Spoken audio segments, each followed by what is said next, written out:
Avec environ 400 millions d'Africains qui vivent en ville, soit près de 39% de la population, l'Afrique est le continent à la croissance urbaine la plus forte, jusqu'à 7% de plus par an. En 2050, 25% de la population mondiale va vivre en Afrique, ce qui correspondra à environ 2,5 milliards de personnes et un peu plus de 2 milliards de ces 2,5 milliards seront en zone urbaine.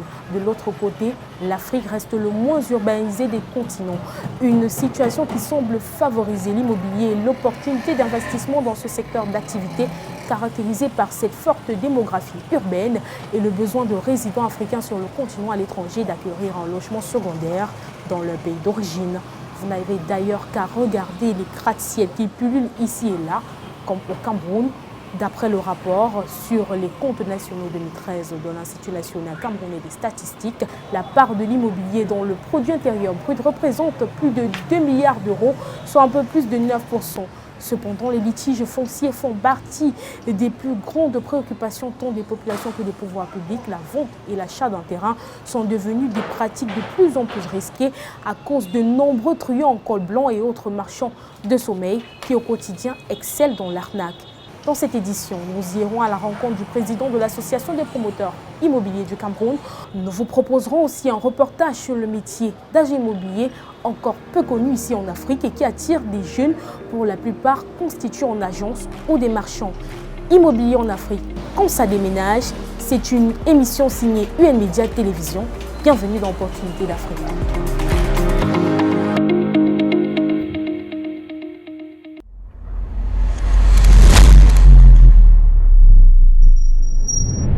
Sur ce plateau, aujourd'hui, nous recevons Alain Mougan. Il est le président de l'Association des promoteurs immobiliers du Cameroun. Il a 25 ans dans la profession. Il est également un expert en immobilier et promoteur d'un institut de formation au métier de l'immobilier. Bienvenue une fois de plus et merci d'avoir répondu à notre invitation. Tout le plaisir est pour moi, Linda. À chaque fois que je suis sollicité sur le marché, pour intervenir sur le marché de l'immobilier, je suis présent car c'est un objectif que nous voulons atteindre. Ça fait partie de notre programme, aider les Camerounais à comprendre le marché de l'immobilier, aider le monde à faire confiance au Cameroun en ce qui concerne l'immobilier. Donc à chaque fois que vous aurez besoin de nous, n'hésitez pas. Aider les Camerounais à comprendre le marché de l'immobilier, comment justement on peut expliquer le nombre d'arnaques qu'il y a dans ce secteur-là, tant on sait qu'il y a des instances administratives, par exemple au Cameroun, puisqu'on y est, comme la commission consultative, la commission de règlement des conflits frontaliers et le ministère en charge des affaires foncières. À mon humble avis, expliquer les arnaques, c'est simplement dû au fait que les acteurs actuels du secteur de l'immobilier ne sont pas des professionnels. Ces arnaques sont le fait donc de ces amateurs qui sont sur le secteur depuis bien longtemps avant l'organisation, avant la réglementation. Donc ce n'est pas des professionnels agréés qui sont l'auteur de tels actes. C'est le fait des amateurs, je voudrais dire comme ça. Maintenant, il peut y avoir d'autres causes qui justifient cette arnaque. Je t'expliquerai par exemple que les candidats aux acquisitions ou les éventuels candidats aux services immobiliers ne connaissent pas le schéma à prendre lorsqu'ils ont besoin d'un service immobilier. Le schéma est simple. Si on veut louer, si on veut acheter, il faut s'adresser à un agent immobilier. C'est lui la porte d'entrée du secteur de l'immobilier. Maintenant, si on veut construire, on doit s'adresser à un promoteur immobilier. C'est vrai que même si on veut acheter certains biens, on peut s'adresser à un promoteur qui peut avoir dans son programme des biens sollicités par le candidat. Donc voilà des informations que les gens savent, que les gens ne savent pas. Pardon. Plusieurs personnes, lorsqu'ils veulent acheter le terrain, se dirigent parfois soit directement vers un notaire, soit alors vers le chef de village ou vers M. Tantampion, parce qu'ils pensent qu'on lui a dit que ces gens ont du terrain au village. On ne vend pas tous les terrains, on vend les terrains immatriculés. Si un terrain n'est pas immatriculé, on ne peut pas le vendre. Ça, c'est ce que je peux dire là-dessus. Donc, il y a la méconnaissance même, n'est-ce pas, du secteur immobilier. C'est pourquoi je parle de sensibiliser les gens sur le marché de l'immobilier et sur le fait immobilier. Sensibiliser, mais aussi structurer un marché qui emploie un certain nombre important quand même de personnes. Comment est-ce que vous pouvez expliquer cela? Structurer le marché commence déjà par régler le cadre des professionnels qui interagissent. Et c'est le cas pour les métiers de l'immobilier. Le Cameroun a encadré les professions immobilières avec des lois et des décrets. 3 grandes professions sont consacrées. Le métier de promoteur immobilier, qui a une loi et plusieurs décrets, et même plusieurs lois qui rentrent dans l'application. La loi date de 1997. Il y a les agents immobiliers dont la loi date de 2001. Et maintenant, dans la mise en œuvre des professions immobilières, donc de la profession de promoteur immobilier, il y a donc la loi qui encadre la profession de syndic de copropriété. Voilà les 3 grands métiers connus aujourd'hui au Cameroun. Bien sûr, à côté, il y a une foultitude de métiers encore. Quand le cadre réglementaire est en place, comme c'est le cas aujourd'hui au Cameroun, il faudrait bien que les acteurs intervenant dans le circuit de production des biens et services immobiliers puissent chacun s'approprier sa mission, savoir où sa mission commence et où elle s'achève, et où commence celle de son interlocuteur ou bien du prochain acteur qui intervient dans la chaîne. C'est de ça qu'il est question. Quand cela va être fait, on sera certain que les arnaques vont disparaître du secteur. Et généralement, ici en Afrique, est-ce qu'on peut parler du secteur de l'immobilier comme secteur potentiellement rentable si on veut juste évoquer la langue et la monnaie? La langue et la monnaie. Le secteur immobilier africain, vous avez dit, comme tous les secteurs dans le monde entier, le secteur immobilier est un secteur qui tire les autres et qui accompagne les autres également.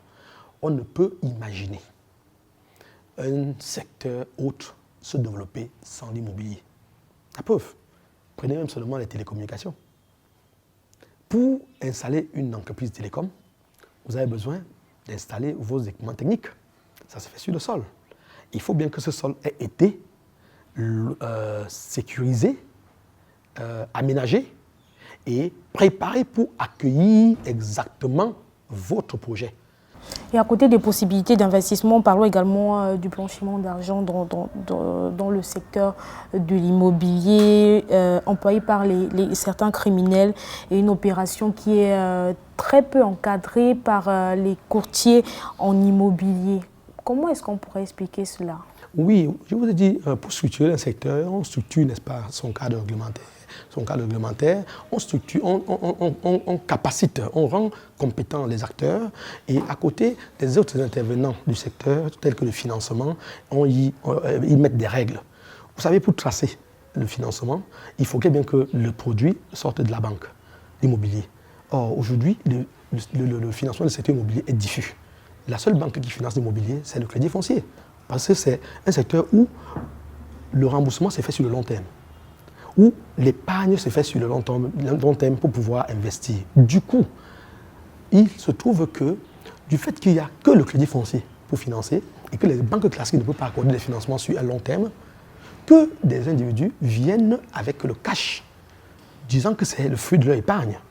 Et comme on ne trace pas les fournisseurs ou ceux qui viennent acheter le matériel de construction et tout le reste, vous voyez des choses qui arrivent dans les chantiers sans savoir la provenance. La maison s'élève, mais plus tard, quand on va mettre en location, cet argent rentre dans le circuit classique et va à la banque et ressort. Vous comprenez que le secteur immobilier, c'est un secteur où on peut blanchir de l'argent. Mais la NIF au Cameroun, avec la loi, a bien fait des acteurs d'immobilier des assujettis de la NIF. Donc ça doit pas pouvoir prospérer au Cameroun longtemps. Si chacun joue son rôle en émettant, n'est-ce pas, ce qu'on appelle les déclarations de soupçon, qui permettent de tracer les ressources financières, et ainsi de suite. C'est pour notre sécurité à nous tous. Si mieux on connaît la source du financement d'un projet, mieux ça vaut pour nous tous et ça équilibre le marché. Si un agent rentre dans le secteur en passant par un circuit parallèle, ça fera que le bien produit va faire une concurrence déloyale à celui qui aura pris l'argent à la banque pour produire, parce qu'il aura supporté des charges de ce financement et l'autre n'a pas de charge. Vous voyez que ce n'est pas à encourager. Nous ne sommes pas en faveur de ce financement par l'argent sale ou bien par l'argent sans trace. Donc voilà notre position. Également dans le secteur de l'immobilier, il y a ce triptyque, si on veut parler du public, il y a le crédit foncier, il y a la maïture d'un côté, il y a la SIC d'un autre côté. Qu'en est-il du secteur privé? Pouvez-vous un peu nous décrire ce triptyque qui régit le secteur de l'immobilier, notamment ici au Cameroun? Oui, le triptyque, c'est maïture, crédit foncier, c'est un instrument que l'État a mis en place. L'État, c'est d'abord le premier promoteur. L'État a le devoir de loger ses citoyens. Ayant le devoir de loger ses citoyens, au départ de la République, il n'y avait pas encore de promoteur privé. Et il n'y a pas de promoteur privé, l'État avait le devoir de s'organiser, de se doter des bras séculiers pouvant lui permettre de réaliser des logements. C'est comme ça qu'il s'est doté de la maïture pour aménager les terrains urbains aménager et équiper les terrains urbains et ruraux. Et il mettait ces terrains à disposition de la SIC. La SIC produisait des logements pour que ses citoyens y vivent. Et quand il avait produit des logements, le crédit foncier a été créé pour donner le crédit à ses employés, les fonctionnaires, pour qu'ils achètent les biens au crédit foncier via ce financement-là. Voilà leur triptyque. Maintenant, quand c'est le secteur privé, c'est l'autre règle qui se met en place, c'est les lois de 97 et suivants qui sont respectées. Voilà le jeu, quoi.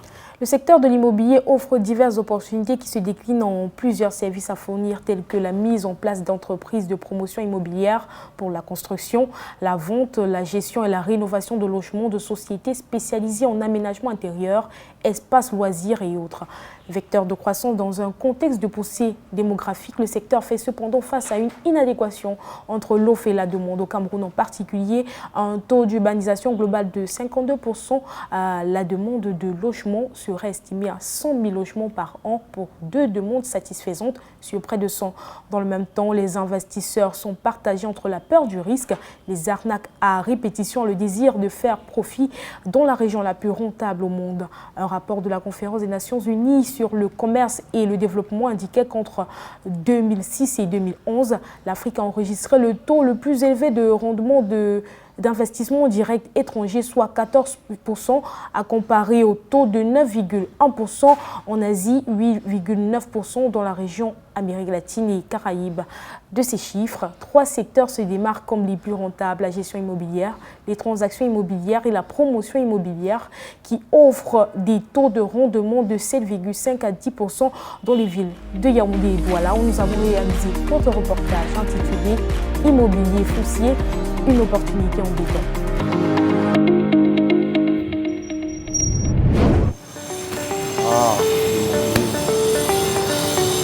Ce n'est pas une balade pour Eymar. Le jeune infographe de 24 ans qui vient de s'installer dans la ville arpente les rues de Douala. Ce jour-là, après 4 heures de recherche vaine, il cède devant une affiche à la pression de trouver un logement. Je suis en train de rechercher un appartement. Depuis, ça fait déjà cela 2 semaines. Je cherche, je ne fais que chercher, mais je ne trouve pas. Je rate même le boulot là parce que je suis en train de chercher, mais sans suite. Là, je suis obligé de contacter un agent immobilier pour qu'il essaye de me trouver cela. Même qu'on m'a raconté que vraiment les agents immobiliers, ils ne sont pas vraiment sérieux, ils ne font pas vraiment le travail satisfait, les clients n'arrivent pas. Un choix par défaut qui le conduit plus tard dans ce bureau situé à quelques kilomètres de là. Entrez. Eymar a rendez-vous avec un agent immobilier, une profession libre qui ne nécessite aucune formation professionnelle préalable et qui attire de plus en plus des jeunes, pour la plupart comme Lionel, 29 ans. Ok, prenez connaissance de notre fiche. C'est à base de ça que nous allons pouvoir vous diriger sur le terrain. Un document informel qui sert de contrat entre le client et le prestataire. Des services rémunérés allant jusqu'à 7 chiffres en fonction du produit, comme il appelle dans le jargon. Une belle affaire pour cet ingénieur en génie logiciel qui a su profiter de l'opportunité qu'offre ce secteur de l'immobilier, aujourd'hui installé en agence. Nous avons les périodes où l'immobilier donne vraiment, surtout dans les logements. C'est la période des vacances. On peut faire à peu près 2 à 3 ouvertures de dossiers par jour.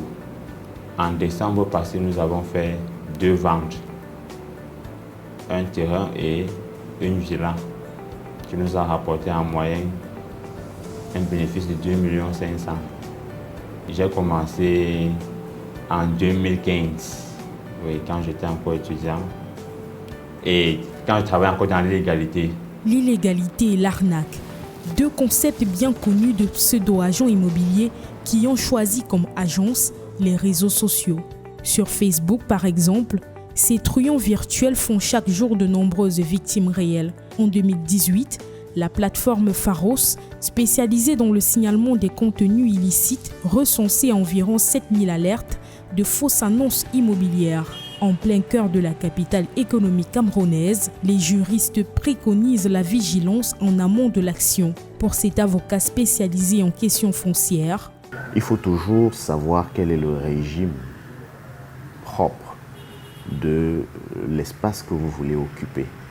Prendre la peine de bien s'informer et de se faire assister par les hommes du métier, par les professionnels de l'art. Il est question de repenser, de mon point de vue, la politique foncière, notamment pour encourager l'accès, en tout cas pour encourager les investissements et l'entrepreneuriat dans les domaines comme l'agropastoral. Je pense qu'aussi, il faut envisager de peut-être immatriculer d'office l'essentiel des terres immatriculables pour ne pas être obligé chaque fois d'en recourir, voyez, à des commissions. Je dis qu'il faut toujours prendre le temps de s'entourer de toutes les sécurités nécessaires avant de s'engager dans une transaction immobilière, parce que cela engage généralement beaucoup de moyens.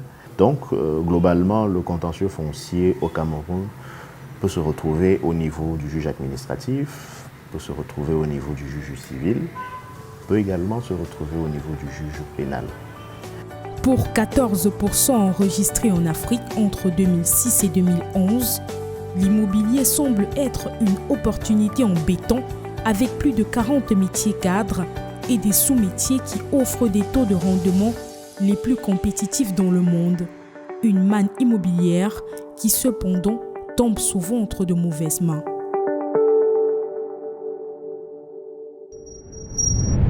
De retour sur ce plateau et après ce reportage, Alain Mougon, dites-moi concrètement, et c'est une question d'ailleurs qui revient, comment investir dans l'immobilier et avoir un retour sur investissement sans craindre les arnaques? Comme dans tout secteur, l'investissement immobilier obéit à une étude de marché. On n'investit pas, on ne produit pas dans l'immobilier sans savoir pour qui on produit. La simple logique voudrait qu'on ait des éléments permettant de savoir ce que l'on veut produire et pour qui l'on produit. Si on a donc cette information, on peut donc imaginer le produit qu'on va mettre sur le marché et être certain que ça obéit au revenu de notre cible. Que ce soit dans le locatif ou dans la vente, le jeu est le même. Donc du coup, investir pour être rentable, faire un investissement pour avoir une marge intéressante, demande que l'on adapte le produit de son opération au revenu de sa cible. Voilà simplement ce qu'il peut dire en matière d'immobilier. De façon plus concrète, si vous voulez investir pour produire des logements sociaux, logements destinés à la location, et que votre cible est comprise parmi les gens qui peuvent avoir un revenu de 150 000 francs par mois, alors vous n'allez pas produire des logements dont le loyer mensuel excédera 45 000. Donc le tiers moins quelques pourcentages de leur revenu. Cela leur permettrait, si vous avez pu adapter votre logement à ce revenu, tout de suite, dès que vous avez fini l'opération, d'avoir des candidats. Parce qu'en réalité, ils ont été consultés avant de lancer le programme. Et même votre compte d'opération provisionnelle, d'exploitation provisionnelle va être bien monté parce que le banquier saura bien que le produit que vous avez fait est adapté à votre cible. Et maintenant, comment adapter le produit à la cible? C'est au niveau des finitions, au niveau du type de matériaux que vous allez choisir pour construire. On ne va pas construire une maison de 45 000 francs en disant que ce sera une maison de 3 chambres. Forcément, donc, ce sera peut-être une pièce ou 2 pièces, mais avec un niveau de finition relativement bas. Ce ne sera pas des carreaux de 15 000 francs, ce sera peut-être un sol lissé, avec peut-être des coloris dessus. Ce ne sera pas des fenêtres avec des allures qui coûtent cher. Peut-être ce sera des nacos, des lames nacos. On va adapter les finitions qu'on va mettre dans le bien par rapport à ce qu'on va exiger du locataire. Et même, c'est des choses qui feront que le locataire soit capable d'entretenir lui-même le bien. Vous comprenez que c'est une sorte de logique. Si vous allez donner une maison avec des équipements, des accessoires qui coûtent excessivement cher et que l'occupant vient à ne pas pouvoir remplacer cet accessoire à l'occasion de sa mauvaise manipulation ou bien d'une destruction par lui lors de l'usage, vous aurez ainsi dérangé, si on dit chez nous, la chaîne de la production. Parce que vous aurez donné à quelqu'un un équipement dont il ne peut pas entretenir, qui ne correspond pas à son niveau de vie, à son niveau de revenu. Car certaines choses dans une maison de haut standing dépassent le revenu locatif d'un candidat potentiel. Donc vous voyez que chaque produit est destiné, n'est-ce pas, correspond à une cible. C'est ça l'immobilier, il faut respecter les règles. Il faut s'agresser à des promoteurs et monter l'opération de façon logique. Et le fait que nous pouvons dire là-dessus et ressortir, c'est que si au Cameroun, on arrive à produire, avant de commencer à se demander pour qui on produit, c'est parce que les gens construisent avec leur épargne. Et c'est la particularité du Cameroun. Les gens construisent avec leur épargne. Ils ne construisent pas avec l'argent de la banque. Or, dans l'immobilier, le principe, c'est que l'on construise avec l'argent de la banque et on rembourse avec l'argent de locataire. C'est de ça qu'il est question. C'est ça le principe. Alain Mougon, merci d'être placé sur ce plateau. Rappelons que vous êtes le président de l'Association des promoteurs immobiliers du Cameroun. Vous êtes également promoteur d'un institut qui forme au métier de l'immobilier au Cameroun. Vous êtes un expert en immobilier depuis 25 ans déjà. Merci une fois de plus encore d'être passé sur le plateau d'Opportunités d'Afrique. Le plaisir a été le mien et je serai bien disponible pour une prochaine invitation.